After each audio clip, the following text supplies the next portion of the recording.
आढावा।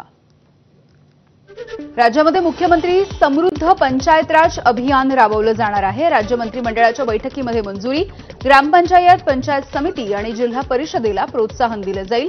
ग्रामविकास विभाग एकूण 1902 पुरस्कार देणार आहे। राज्य मंत्रिमंडळाच्या बैठकीमध्ये महिला बुद्धिबळ विश्वचषक विजेत्या ग्रँडमास्टर दिव्या देशमुखचं अभिनंदन। मुख्यमंत्री, उपमुख्यमंत्र्यांसह मंत्रिमंडळामधल्या सदस्यांकडून अभिनंदनाचा ठराव मंजूर। लाडकी बहीण योजनेचा तब्बल 9000 निवृत्त शासकीय कर्मचारी महिलांनी लाभ घेतला। यामधल्या 1232 कर्मचारी सेवानिवृत्त। निवृत्त शासकीय महिला कर्मचारी हजारोंच्या पेन्शनसोबत लाडकी बहीण योजनेचा सुद्धा लाभ घेत होत्या। निवृत्त झालेल्या 1232 महिलांनी घेतले 10 हप्ते। आतापर्यंत 12 कोटी रुपयांचे हप्ते अपात्र महिलांनी घेतलेत। इंदिरा गांधी पेन्शन योजनेच्या 13,000 लाभार्थ्यांनी घेतला लाडकी बहीण योजनेचा लाभ। एकूण 13,461 महिलांकडून 2-2 योजनांचा लाभ। दुहेरी लाभ घेतल्यामुळे 20 कोटी रुपयांचा भार पडलाय।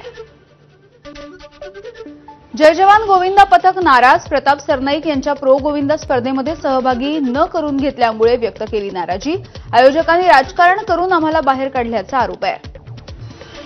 तर उशिरा रजिस्ट्रेशन केल्यामुळे जय जवान गोविंदा पथकाला संधी दिली नाही। प्रो गोविंदा स्पर्धेच्या आयोजकांचं स्पष्टीकरण।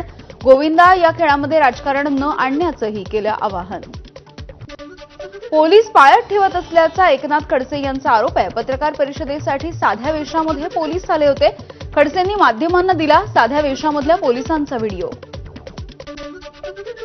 पुणे पोलिसांच्या विरोधामध्ये बदनामीचा खटला दाखल करणार एकनाथ खडसे यांची माहिती। पुणे पोलिसांनी पार्टीच्या प्रकरणामध्ये बदनामी केल्याचा खडसेंचा आरोप। रेव पार्टीची नेमकी व्याख्या काय? एकनाथ खडसेंचा पोलिसांना सवाल। निव्वळ बदनामी करण्याचा प्रयत्न केला जातोय, खडसेंचा आरोप।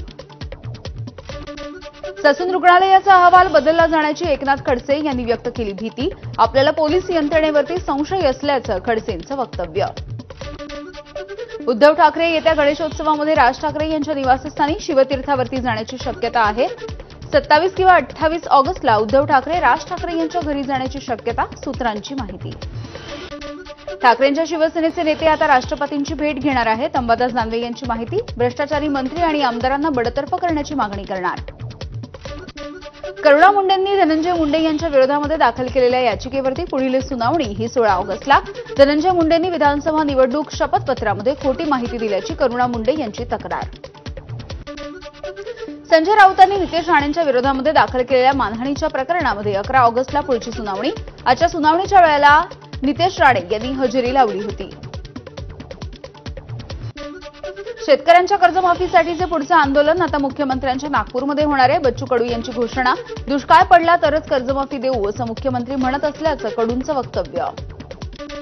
महाराष्ट्र राज्य सहकारी संघ निवडणुकीमध्ये सहकार पॅनलचं वर्चस्व। सहकार पॅनलचे नेते आमदार प्रवीण दरेकर, संजय कुसाळकर, शिवाजीराव नलावडे यांच्या सहकार पॅनलचे 21 पैकी 19 उमेदवार विजयी। मुंबई महानगरपालिका निवडणुकीसाठी मनसेमधील फेरबदलांचं सत्र सुरू आहे। मनसे शाखाध्यक्ष सुद्धा बदलणार आहेत। आजपासून मनसेची केंद्रीय समिती शाखाध्यक्षांच्या कामकाजाचा आढावा घेणार आहे। शेतकरी कामगार पक्षाचा 2 ऑगस्टला पनवेलमध्ये 78वा वर्धापन दिवस। मेळाव्याला मनसेचे अध्यक्ष राज ठाकरे हे उपस्थित राहतील। मुंबई महानगरपालिका आयुक्त भूषण गगराणी यांनी घेतली राज ठाकरेंची भेट। टेंडर घोटाळ्याच्या संदर्भामध्ये मनसेकडून बॅनरबाजी सुरू असताना शिवतीर्थ निवासस्थानी भेट झाली आहे। दोघांमध्ये 45 मिनिटं चर्चा। मुंबई महानगरपालिका आयुक्त भूषण गगराणी यांनी दादरमधल्या छत्रपती शिवाजी महाराज पार्क परिसराचा आढावा घेतलाय। आयुक्तांनी मॉर्निंग वॉकला आलेल्या नागरिकांसोबत संवाद साधला आणि समस्या जाणून घेतल्या। जपानचे भारतामधील राजदूत ओनो केइची यांनी मुख्यमंत्री फडणवीसांची भेट घेतली आहे। वर्षा निवासस्थानी या दोघांची सुद्धा सदिच्छा भेट झाली। वसई विरार शहराचे माजी आयुक्त अनिल कुमार पवार यांच्या घरावरती ईडीची छापेमारी। डम्पिंग ग्राउंडवरती उभारण्यात आलेल्या 41 अनधिकृत इमारतींचे प्रकरणी 12 ठिकाणी छापे, सूत्रांची माहिती। वसई विरार महानगरपालिकेचे माजी आयुक्त अनिल कुमार पवार यांची ईडीकडून चौकशी सुरू आहे। शासकीय निवासस्थानी घेऊन येत त्यांची चौकशी करण्यात आली। वानखेडे स्टेडियममधील बीसीसीआयच्या अधिकृत मर्चंडाईज स्टोअरमधून 6,52,000 रुपयांच्या 261 आयपीएलच्या जर्सी चोरीला गेल्यात। सुरक्षा व्यवस्थापकाच्या विरोधामध्ये गुन्हा दाखल झालाय। वांद्रे-खार पश्चिमेमधील काही भागामध्ये 31 जुलैला 14 तास पाणीपुरवठा बंद राहील. दुरुस्तीच्या कामासाठी सकाळी 9 वाजल्यापासून रात्री 11 वाजेपर्यंत हा पाणीपुरवठा बंद राहणार आहे. कल्याण पूर्वमध्ये पाणी टंचाईच्या विरोधामध्ये भाजपचा रास्ता रोको. सत्ताधारी भाजपचेच कल्याण पुणे लिंक रोडवरती हे आंदोलन सुरू आहे. मुंबईमधल्या खड्ड्यांच्या विरोधामध्ये मनसेचं अनोखं आंदोलन. विक्रोळीमध्ये गणपती बाप्पाची मिरवणूक काढत आणि खड्ड्यांभोवती वाला डान्स करत मनसेकडून महानगरपालिकेचं लक्ष वेधून घेण्याचा प्रयत्न. भिवंडी शहरामधील नाग मंदिरामध्ये पूजा करण्यासाठी महिलांची गर्दी. नागपंचमीच्या निमित्तानं नाग देवाला दूध, फुलं आणि नारळ वाहून पूजा करण्यात आली. पुण्यामधली वाहतूक कोंडीची समस्या सोडवण्यासाठी तिन्ही राष्ट्रीय महामार्गाचं रुंदीकरण करावं. उपमुख्यमंत्री अजित पवार यांची केंद्रीय मंत्री नितीन गडकरी यांच्याकडे मागणी.